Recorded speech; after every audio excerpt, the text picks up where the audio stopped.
Okay, so we're going to start with some self-massage. This is really good to do pre-workout because it loosens up all the tight fascia and ligaments and tendons and muscles in your bodies. So it allows the muscle fibers to slide more freely. So it is the perfect preparation for movement. Okay, so what we're going to do is use a foam roll. So I've got this foam roll over here where you can see it's got these two little balls on the side. This is a little bit more hardcore. You can go through something a little bit easier, just any cylinder type of thing. A PVC pipe will do the trick if you need to, or even just a bottle will work. So without further ado, we'll start off with the first method. We're going to follow this system exactly, right? So we're going to place the hands underneath the back of the head to support the head. The tailbone is on the ground. The head leans back, simultaneously keeping the tailbone on the ground. Don't let the tailbone lift up. Take a deep breath in through your nose. Long, slow breath out of your nose as you move back. Moving the foam roll down to the sternum, right over here, and then repeat. Come back to the top. Take a deep breath in through the nose. Long, slow breath out. Feel the whole thoracic area. You might feel a bit of a crack sensation, like a crack in your spine on the first one or two, and that's absolutely fine. You just gave yourself a free chiropractic adjustment. The reason being why that happens is because the majority of the time we're too flexed over. So when you roll over the back, you're basically putting your discs back where they should be. So that's a good thing. So we're going to do that roll 10 times up and down. Then we're going to move into the back of the shoulder blade. Again, place the hand behind the head. Find the roller at the top portion of the shoulder blade, move down to the triangle portion of your shoulder blade facing down to your hip, yeah? So you're going to roll, same concept, breathing through the nose. Breathing through the nose relaxes and calms the nervous system down, so that will help you tolerate the painful sensation that you feel going through the tight areas of your body, yeah? So you'll most probably locate a few knots through the back here, so you just work yourself nice and slowly, finding where the knots are, breathing through the knots, breathing through your nose. So again, up and down 10 times on this shoulder, and then you move over to the other shoulder and do exactly the same thing on the other shoulder blade. And then you're moving into the lats. So the roller comes into the armpit area, right there. The arm is up overhead, so it's like you're reaching up overhead and pushing into the lat, pulling the arm back. Same thing, breathing through the nose, breathe in. As you breathe out, leverage your arm back, try to pull this arm back overhead to help you get your overhead position in your arms. This is a position that not many people do with their shoulders. So it's a really, really good, healthy position to get the arm in regularly.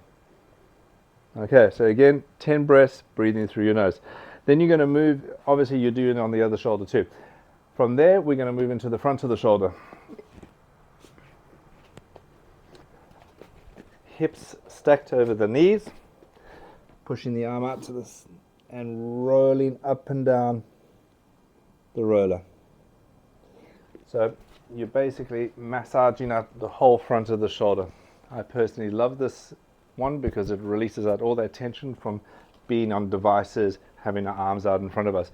Then we move into the other shoulder and we're rolling up and down, back and forth, searching out the knots in the front of that shoulder 10 times. Again, breathing through the nose. We're then going to move into our hips, so we're going to move into the upper glute area. So I'm sitting on the roller. So it's all around this upper side glute area. So here, ankle secured down and searching out the knots in the upper hip area. You can progress this by lifting the ankle up, placing it on the knee, and then that'll put that glute into a little bit more of a stretch, exposing the tight areas a little bit more. So again, rolling up and down, nice and slowly, nice and methodically, 10 times on either side, yeah? So then you go onto your hip flexor, placing the roller right up onto this attachment on the hip, and that's the movement there on the roller. So there. So you're lying onto the belly, and we're just searching out that tight, ropey hip flexor area. Once you've completed that whole little hip flexor area, then you're going to move through the whole area of the quad. So I like to put the foam roll right just above the knee, and then rolling right up and down into that quad. Again, 10 reps will suffice. Yeah? We're then moving into the calf muscles. We're going just to the Achilles area, place the ankle and reach up and down. If you point your toe, it's going to be less intense. If you flex your toe up, it's going to put the area into a stretch and it's going to make it more intense. So you can play around with this. I like to point, roll through it, flex, try getting range of motion, active range of motion through that area. Yeah, this is an extremely important part of the body to have mobility of, because without this mobility, your knees and hips suffer in the long run.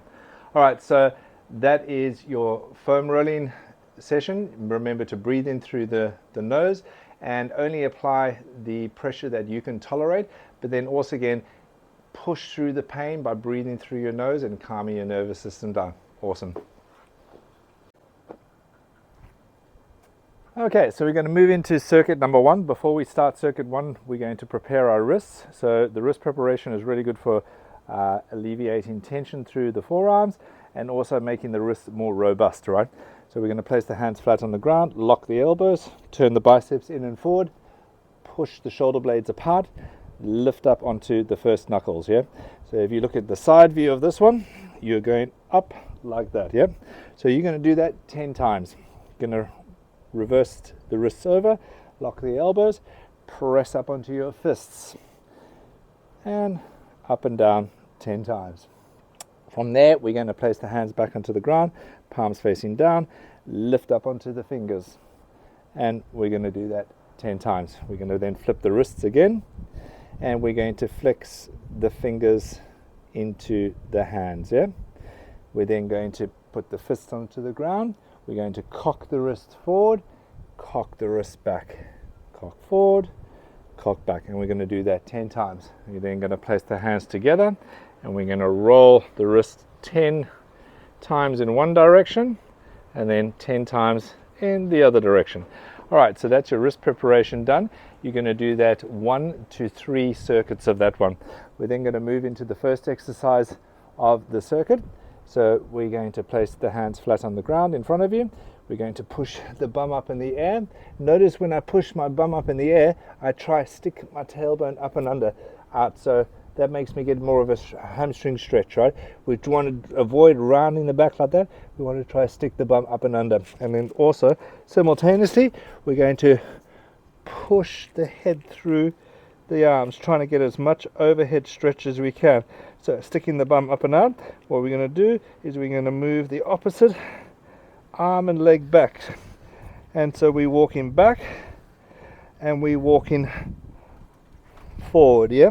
So I'm going to suggest that you move back for about 3 to 5 meters and then move forward 3 to 5 meters. Okay, so what you want to be doing is 1 minute of the bear walks back and forth.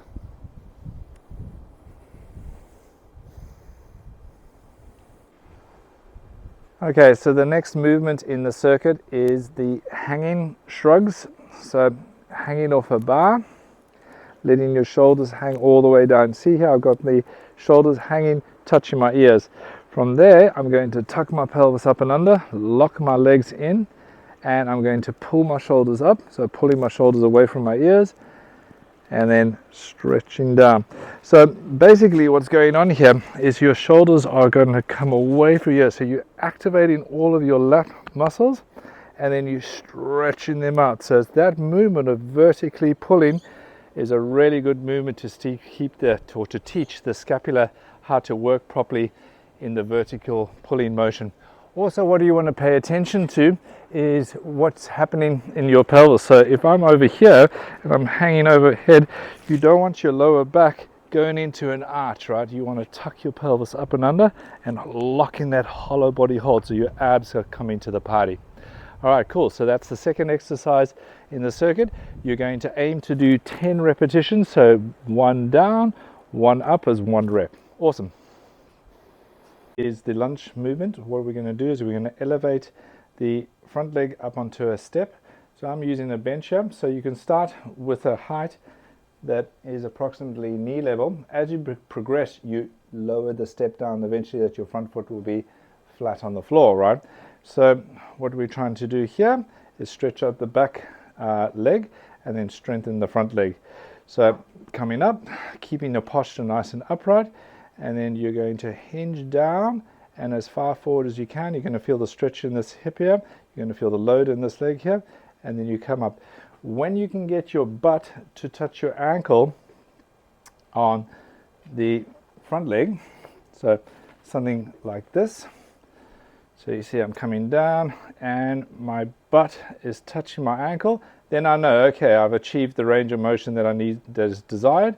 And then from there, what you can do is you can take the box and take the step a little bit lower. So that's your gauge. So you want to do 10 reps on each leg. The next movement in the circuit is the deadlift, the Romanian deadlift. Or what are we going to do with this one is we're going to take the feet fairly wide apart and we're going to hinge over at the hip, lock the legs, keep the chest nice and up, gaze ahead, up again. So side view, lock the legs, point the toes facing forward, squeeze the thighs so the knees are turning out, hands in the lower back to ensure you keep a nice lumbar neutral curve. See, I'm sticking my duck bum out, lifting my chest up, gazing ahead. Going to feel a really big stretch through the calves, even the adductors a bit. Pause that position, 1, 2, 3, and pick it up. So we're going to do 10 repetitions of that. The first movement in the second circuit is the sit back row. You can see I've got the rings adjusted here at chest level. Going to sit back into a horizontal rowing position. The first thing I'm going to do is engage my shoulder blades. Once I've got the shoulder blades engaged, I'm going to push my bum back and pull myself back into a vertical pull, into a pull-up position. Going to shoot my bum up, reset my shoulders, shoot my bum back, and repeat that. That movement we're going to repeat for 10 reps again. We're going to get a squat pattern with your feet about shoulder width apart. What you're going to do here is you're going to lift up onto your tippy toes, right? What you can do is you can use a wall out in front of you just to give you a little bit of help with balance. So you see I'm driving my heels up, I'm lifting my chest up, and I'm sitting down. Now I'm very lightly touching the wall here, but I'm keeping my back as erect as I possibly can, sitting down as deep a squat as I possibly can, keeping my heels pressed up off the ground, and then driving up. So as you become more proficient, you can take your hands away from the support of the wall, keep your posture nice and up, hold 1, 2, 3, come back up again, and you're going to repeat 10 reps. The next movement in the circuit is the L-sit knee tuck. So I'm locking my elbows into the sides, I'm pushing down with my shoulder blades. I'm going to bring one knee up, pause, 1, 2, bring the leg down. Bring the other leg up, pause, 1, 2, and down. As I bring my knee up into my chest, I'm also going to push down into the rings here. So it's really important that you keep the elbows nice and locked in. You're going to aim to do 10 reps.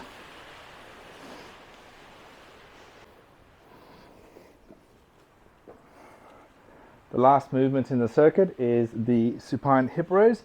So placing the ankle underneath the knee, lifting the arms up above the shoulders, driving your hip up. You want to push this hip as high up as you can. You're going to pause, 1, 2, 3. Notice I'm only pressing up through my ankle. The rest of my foot is off the ground. I'll show you on the other leg. Up, 1, 2, 3, down. So you're going to repeat 10 reps on each leg.